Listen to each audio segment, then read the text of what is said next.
ശ്വാസം മുട്ടലിന് നൽകിയ ഗുളികയ്ക്കുള്ളിൽ മുള്ളാണി എന്ന പരാതി ഉയർന്നിരിക്കുന്നു. വിതുര മേമല ഉരുളുകുന്ന് സ്വദേശി വസന്തയ്ക്ക് വിതുര താലൂക്ക് ആശുപത്രിയിൽ നിന്ന് നൽകിയ ഗുളികയിലാണ് മുള്ളാണി കണ്ടെത്തിയത്.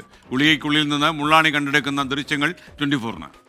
മനുഷ്യൻ്റെ ജീവനെ രക്ഷിക്കാനാണോ മനുഷ്യൻ്റെ ജീവൻ എടുക്കാനാണോ ഈ ഗുളിക? കൊച്ചു കുട്ടികൾക്കൊക്കെ വാങ്ങിച്ചു കൊണ്ടുവന്ന് കൊടുത്തിട്ട് രക്ഷിതാക്കൾ ഇതൊന്നും പൊട്ടിക്കാതെ എടുക്കാതെയും കൊടുക്കണതാണ്.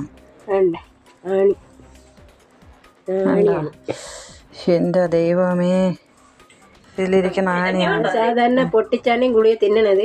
എനിക്ക് ആ വെപ്രാണത്തിന്റെ ഇതിൽ ഞാൻ പൊട്ടിക്കാതെ തിന്നതാണ് എനിക്ക് വന്ന അവസ്ഥ. ഇതാണ് ഇതിലിരിക്കുന്ന ആണി.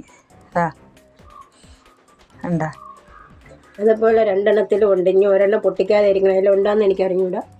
ഞാൻ കഴിച്ചത് ഉണ്ടാന്നും എനിക്ക് അറിഞ്ഞൂടാ. തിരുവനന്തപുരത്ത് നിന്ന് AV ജയശങ്കർ ചേർന്നു. ജയശങ്കർ, സാധാരണഗതിയിൽ കേട്ടുകേൾവിയില്ലാത്ത ഒരു കാര്യമാണിത്. ഗുളികയ്ക്കുള്ളിൽ മുള്ളാണി വരിക, അതൊക്കെ എങ്ങനെ സംഭവിക്കും എന്ന് നമുക്കറിയില്ല. പറയൂ. SKN അതീവ ഗൗരവകരമായൊരു പ്രശ്നമാണ്. കാരണം ആരോഗ്യവകുപ്പ് അത്രമാത്രം പരിശോധന നടത്തേണ്ട ഒരു വിഷയമാണ്. എന്തായാലും വിതുര സ്വദേശിനിയായ വസന്തയ്ക്ക് വിതുര താലൂക്ക് ആശുപത്രിയിൽ നിന്ന് നൽകിയ മരുന്നിലാണ് ഇത്തരത്തിൽ മുള്ളാണി ലഭിച്ചിരിക്കുന്നത്. ഇവർ ശ്വാസമുട്ടലിനും മറ്റും ആശുപത്രിയിൽ ചികിത്സ തേടി. അതിനുശേഷം ആശുപത്രിയിൽ നിന്ന് തന്നെ ഇത്തരത്തിൽ മരുന്ന് വാങ്ങിക്കുകയായിരുന്നു. ഈ മരുന്ന് വീട്ടിലെത്തി പരിശോധിച്ചപ്പോഴാണ് ഇത്തരത്തിൽ മുള്ളാണി ലഭിക്കുന്ന ഒരു സംഭവം ഉണ്ടായത്. നമ്മൾ ഈ മുള്ളാണി കിട്ടുന്നതെല്ലാം തന്നെ ദൃശ്യങ്ങളിൽ നിന്ന് വ്യക്തമാണ്. എന്തായാലും സംഭവവുമായി ബന്ധപ്പെട്ട പൊതുപ്രവർത്തകർ ഉൾപ്പെടെ ഇതിനോടകം തന്നെ ആരോഗ്യവകുപ്പിനും DGP ഉൾപ്പെടെ പരാതി നൽകി കഴിഞ്ഞു.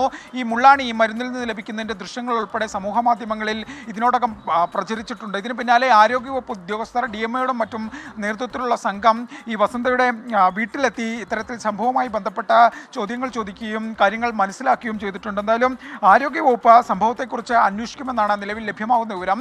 സംഭവം അതീവ ഗൗരവകരമാണ്. അതുകൊണ്ട് തന്നെ ആ പ്രാധാന്യത്തോടു കൂടി ഈ മരുന്നിൽ നിന്ന് മുള്ളാണി ലഭിച്ച സംഭവം അന്വേഷിക്കാനാണ് നിലവിൽ ആരോഗ്യവകുപ്പിന്റെ ഒരു തീരുമാനം. എന്തായാലും ഇതിൻ്റെ കൂടി ഭാഗമായിട്ടാണ് ഈ ആരോഗ്യവകുപ്പുമായി ബന്ധപ്പെട്ട ഉദ്യോഗസ്ഥർ ഈ വസന്തയുടെ വീട്ടിലെത്തി പരിശോധന നടത്തി. എന്തായാലും പൊതുപ്രവർത്തകർ ഈ വിഷയത്തിൽ DGPക്ക് ഉൾപ്പെടെ പരാതി നൽകിയിട്ടുണ്ട്. പോലീസ് ഈ വിഷയത്തിൽ കേസെടുക്കുമോ എന്നുള്ള കാര്യം ഇനി വരും മണിക്കൂറുകളിലാണ് എന്തായാലും അറിയാൻ സാധിക്കും. എന്തായാലും മനുഷ്യൻ്റെ ജീവൻ രക്ഷിക്കാനാണ് ഇത്തരത്തിൽ ആശുപത്രികളിൽ നിന്നും മറ്റും മരുന്ന് നൽകുന്ന ആ മരുന്നിൽ തന്നെ ജീവൻ എടുക്കുന്ന മുള്ളാണി പോലുള്ള കാര്യങ്ങൾ ഉണ്ടാകുമ്പോൾ അത് അതീവ ഗൗരവകരമാണ്. ആ പ്രാധാന്യത്തോടെ തന്നെ അന്വേഷിക്കപ്പെടേണ്ട ഒന്ന് തന്നെയാണ് SKN.